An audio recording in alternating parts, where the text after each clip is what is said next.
ak moom téereem bii nii ak mbirum Azer. alors merci beaucoup Thierno Malick d'abord dañuy féliciter suñu xarit boobu di Bachir Fofana. Effectivement il a pris son courage à deux mains.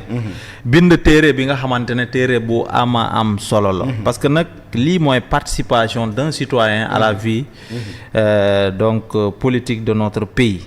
mais aussi c'est une participation citoyenne boo xamante ne qui n'est pas non plus négligeable. gis naa fa ay personnalités yu bëri. effectivement.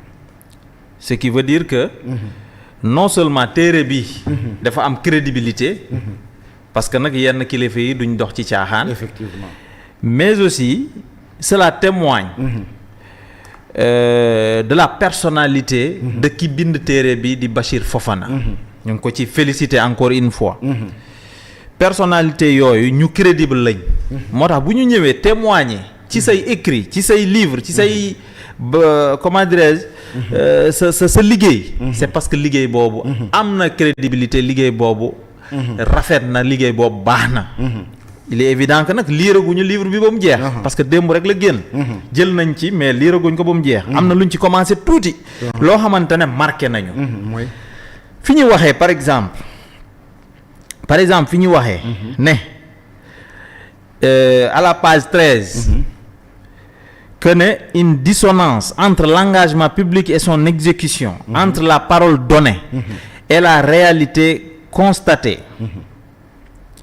plus de 18 mois après le décaissement de 37 milliards de nos francs destinés à électrifier près de 1600 villages, passés à 1740 selon l'Agence sénégalaise d'électrification rurale, ASER. 1740. Seuls 25 étaient effectivement alimentés en électricité. 25. 25. en tout cas sur 1740. 25 à la date du 19 décembre 2025. le gap est énorme. L'écart ici ne relève pas de l'imperfection ordinaire de l'action publique. loolu Bachir a ko wax ci téere bi. il est trop grand pour ne pas susciter des interrogations. Cet écart constitue une rupture lourde de questionnement et de soupçon. man lii daf ma marqué 1740. moo nekk le nombre de villages. yi ñu waraan électrifier. ci 37 milliards. on a 37 milliards 25. plus de 18 mois. après le décaissement. plus de 18 mois après le décaissement maanaam at ak genn wàll. at 12 mois la. nga teg ci 6 mois muy 18. at ak genn wàll. après le décaissement. électrifié wuñ ci lu dul 25 villages. sur 1740. lii ku mu jaaxalul ku ne. yow bëggoo Sénégal. bëggoo Sénégal parce qu'on parle de l'argent public. on parle des moyens yi nga xamante ne yow la man la keneen ak keneen ñépp a ko bokk.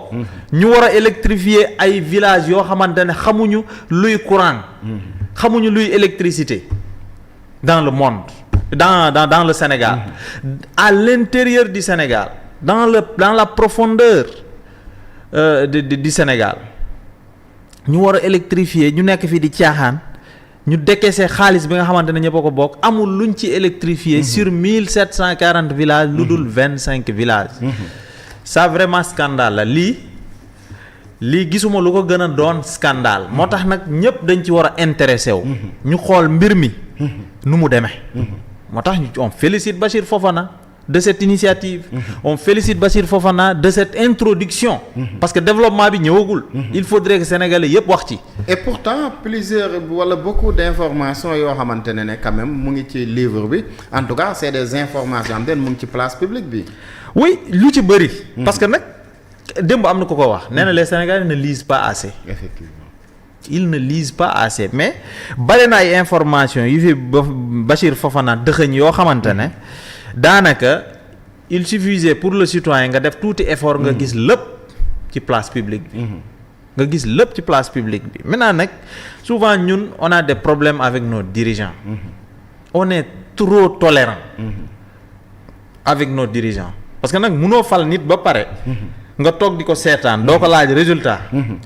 doo ko laaj compte rendu bi doo ko laaj dara nga bàyyi kook boppam moo tax dara bu amee lu mel ne détournement d'objectif lu mel ne détournement de fonds public yooyu yëpp bu amee rek c'est parce que ñun itam dañoo seetaan ba mu ëpp effectivement loolu il faut que ñu corriger ko chez nous en tout cas encore une fois je félicite l'auteur di Bachir Fofana hier on était là-bas mais vraiment la présence était d'une qualité rare donc on félicite vraiment Bachir Fofana en attendant que ñu lire livre bi yëpp c'est important ba pare livre bi dañ koy parce que aussi bon de préciser aussi parce que Bassir dans son discours même moom wax na ne ce livre là ñëwul pour accuser qui que ce soit parce que livre bi ñu ci bari en tout cas ci mbirum Azer dañu jàpp ne Jean-Michel Sène en tout cas moom mooy fautif bi moom moo def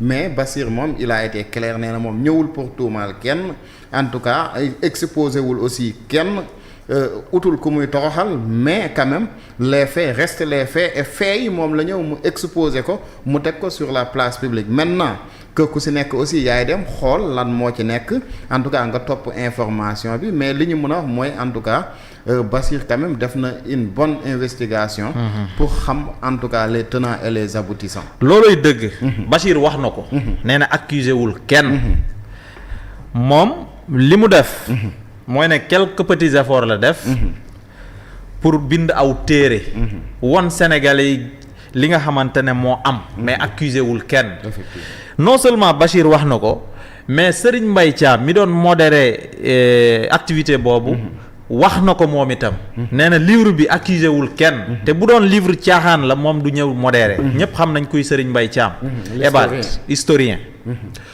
kilifa la du dox ci caaxaan ba pare am na crédibilité dans ce pays là ku baax ku am solo parce que à travers cette modération bi mu def démb joxe na leçon yu bare à travers ses prises de parole mu nekk kilifa boot ñëpp njaboote ñëpp ci biir salle bi il fallait être là-bas donc pour entendre ce que le vieux disait mais c'est quelqu'un d'excellent de très bien que je félicite également au passage mais man li ma gën a naqari ci mbiru Azer bii 37 milliards mooy xale bi nga xamante ne Jean-Michel Sène bi nga xamante ne daanaka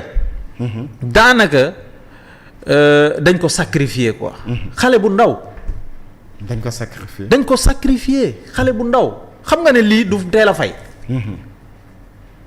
on parle de 37 milliards de francs CFA du teel a fay de xale yu mel ni jàng am jom dem jàngi ba ami diplôme xamaguñu luy administration duggaguñu administration on ne devait pas les sacrifier lu toll nii dañ leen a waroon a jàngal d'abord teete leen won leen yoon bi avant ñu leen di dénk lu toll nii te lu gën a yéeme ci affaire bi mooy ne que booboog léegi amul benn communication officielle buñ ci am de la part de l'État amul xanaa peut-être le premier ministre bi def activité am politique téye la ko Jean-Michel Sène yëkkati ko brandir ko ne kii dafa xarañ deful dara alors que justice moo ñu war a mën a wax nit ki def na dara wala deful dara. sauf que récemment pôle judiciaire financier amoon na benn bataaxal boo xam ne génnee woon nañ ko bu jëm ci sens boobu quand même bu wane ne quand même mbir mi mu ngi ci loxoy yoon. mais mbir mi mu ngi ci loxoy yoon raison de plus pour que Ousmane Sonko en tant que officiel en tant que une personnalité qui doit être neutre par rapport à la justice parce que nag li ma la doon wax sànq la séparation des pouvoirs lu war a feeñ la ci mbir yi kii exécutif la nekk en tant que premier ministre justice buy def liggéeyam premier ministre wax dëgg yàlla il est la personne la comment dirais-je mu maanaam du moom moo war a joxe cette communication là pour dire que Jean-Michel Sène deful dara c'est à la justice de nous édifier là-dessus c'est à la justice cette personnalité de Ousmane elle est mal placée pour nous dire que Jean-Michel moo def wala deful encore une fois Jean-Michel Sène man dama jàpp ne Ousmane Sonko def ko saraxe Ousmane Sonko def ko joxe un verdict populaire. parce que lii wax dëgg yàlla Ousmane Sonko nekkul quelqu'un boo xamante ne kuy protéger ay ndawam la. parce que Jean-Michel ndaw la. du mag. il ne faut pas sacrifier les jeunes. comment dire dafa teel dafa teel quoi dafa teel teel Ousmane Sonko def ko saraxe def ko sacrifier à travers lii.